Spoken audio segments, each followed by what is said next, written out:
Chers frères et sœurs, chers amis, bonjour. Espérons que par la grâce de Dieu, vous avez passé une bonne nuit. Nous sommes présents en cette présente minute dans l'idée d'étudier ensemble la parole de Dieu. Vous n'êtes pas sans savoir que pour cette semaine, nous étudions la leçon 2 titrée « Le message de la croix ».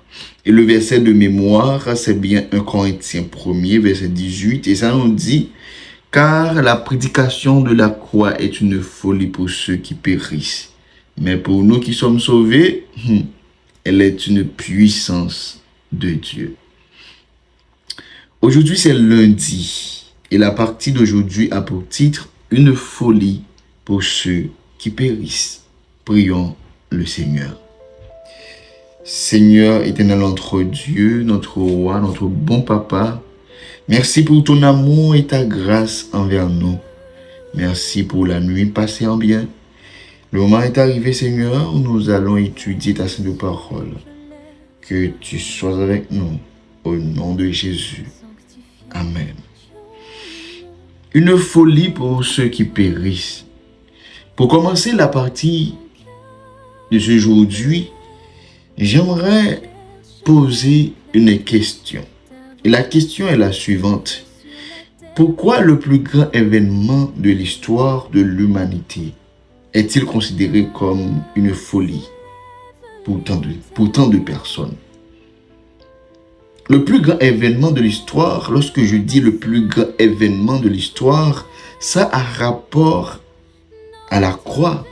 Ça a rapport à la mort de Jésus.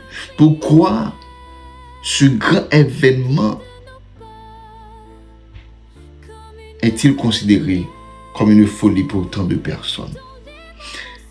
Paul répond que le problème ne réside pas dans la croix, mais dans le cœur de ceux qui la rejettent.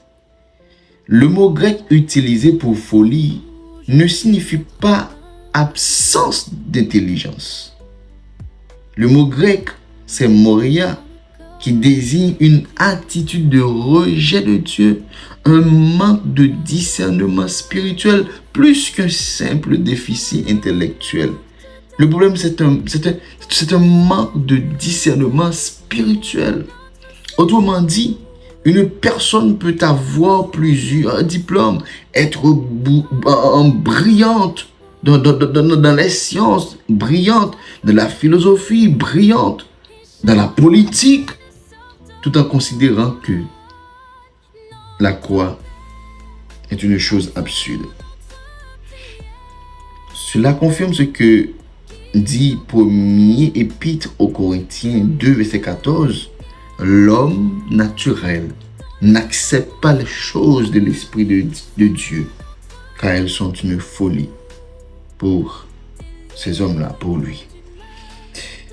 Le problème est donc spirituel, pas intellectuel. Selon les écrits pauléniens, on voit qu'il y a deux types de sagesse. Lorsque je dis selon les écrits pauléniens, à savoir les écrits de Paul, eh bien, on voit qu'il existe deux types de sagesse. Il y a la sagesse humaine et la sagesse divine. Eh bien, mes frères et sœurs, la sagesse humaine repose sur la logique, repose sur la philosophie, repose sur le raisonnement, repose sur la puissance, repose sur le prestige. Ça, c'est la sagesse humaine. Tandis que la sagesse de Dieu repose sur l'humilité, repose sur le sacrifice, repose sur l'amour, repose sur la grâce, repose sur la foi. Le monde pense le plus fort gagne. Dieu dit, celui qui se donne par amour est le véritable vainqueur. Pour le monde, le plus fort gagne. Mais selon la sagesse divine, celui qui se donne par amour est le véritable vainqueur. La croix renverse complètement les critères humains. Et la question qu'on doit poser, pourquoi la croix scandalisait les Juifs? La raison, c'est parce que les Juifs attendaient un Messie conquérant.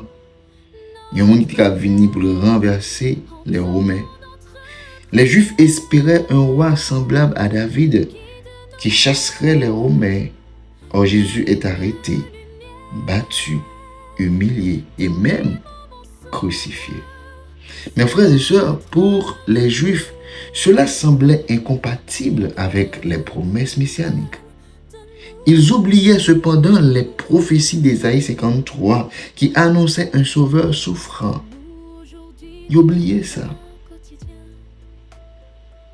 Pourquoi la croix paraissait-elle absurde pour les Grecs?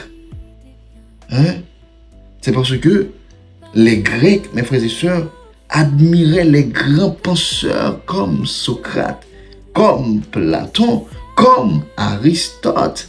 Eh bien, ces Grecs recherchaient des démonstrations logiques.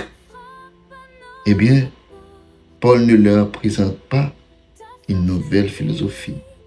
Paul annonce un homme crucifié.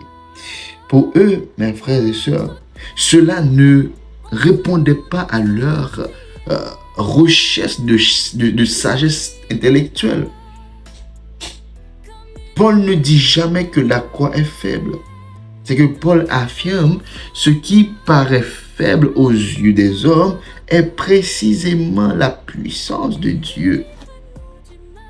Parce que à la croix, Satan croyait avoir gagné. À la croix, les chefs religieux pensaient avoir éliminé Jésus. À la croix, les disciples pensaient que tout était terminé. Mais Dieu transformait cette apparente défaite en victoire éternelle. Dieu agit souvent ainsi dans la Bible. Joseph est vendu comme esclave avant de sauver les nations. Moïse devient berger avant de conduire Israël. David est simple berger avant de devenir roi. Jésus passe par la croix avant la gloire. Chez Dieu, mes frères et sœurs, la faiblesse apparente prépare souvent la plus grande victoire. Ce qui semble dire par là, c'est que dans une situation difficile que vous trouvez volant, il n'est pas pour la mort, mais il est là pour que gloire au Dieu capable de manifester. Tiens bon dans un moment difficile, tiens bon dans la déception, tiens bon dans la maladie, tiens bon dans le manque que vous avez. Agis fort et vous voyez comment que Dieu est capable de changer la situation. C'est que on avait vendu Joseph comme esclave. Mais c'est Joseph qui était venu capable. Il y a un gros chef en Égypte. Moïse était berger avant qu'il ait conduit le peuple Israël. David c'était un simple berger avant qu'il devienne roi. Et Jésus, avant la gloire, il est passé par la croix. Et puis mes frères et sœurs, pas inquiétez. Jésus est avec vous. D'accord? Jésus est avec toi dans tes moments de doute, de soucis, de peur. Jésus est avec toi. D'accord? Mais maintenant, comment pouvons-nous actualiser ces choses dans notre vie d'aujourd'hui, dans notre vie actuelle? C'est que le monde moderne ressemble beaucoup à Corinthe.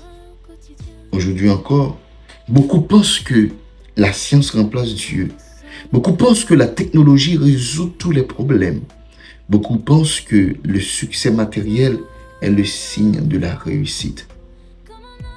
Dans ce contexte, annoncer qu'un homme crucifié il y a 2000 ans est l'unique sauveur paraît encore insensé pour certains. Pourtant, les plus grandes transformations de vie ne viennent pas seulement de la connaissance, mais de la rencontre avec Jésus-Christ. Mes frères et sœurs, nous arrêtons là. Oui, nous arrêtons là.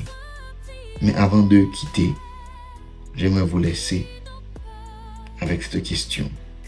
Selon vous, qu'est-ce qui fait que certaines personnes voient la croix comme une folie, tandis que d'autres y voient la croix comme la puissance de Dieu? Selon vous-même, mes frères et sœurs, pour qui ça, il y a pas mal de monde qui voit la croix comme une chose, comme une folie, tandis que il y a l'autre monde qui voit comme une puissance de Dieu. Eh bien, quittez commentaire, quittez réponse dans l'espace commentaire là, m'a passé vérifier. Que écrit en anglais, c'est bien. Que écrit en français, c'est bien. Que écrit en créole, c'est bien. Même les ouais, réponse selon vous-même, selon vous, qu'est-ce qui fait que certaines personnes voient la croix comme une folie, tandis que d'autres y voient la puissance de Dieu? Laisse-moi ton commentaire. Mes frères et sœurs, merci d'avoir suivi cette étude de la parole de Dieu. Si ce message, si cette étude vous a édifié, ne le gardez pas pour vous. Partagez-le avec vos proches afin que d'autres découvrent eux aussi la puissance du message de la croix. N'oubliez pas de laisser un j'aime, de vous abonner et activer la cloche de notification pour ne pas manquer aucune de nos prochaines études bibliques. Que le Seigneur vous bénisse abondamment et fasse de vous un témoin fidèle de son amour. C'était votre ami, votre serviteur, Guy Caleb. Shalom.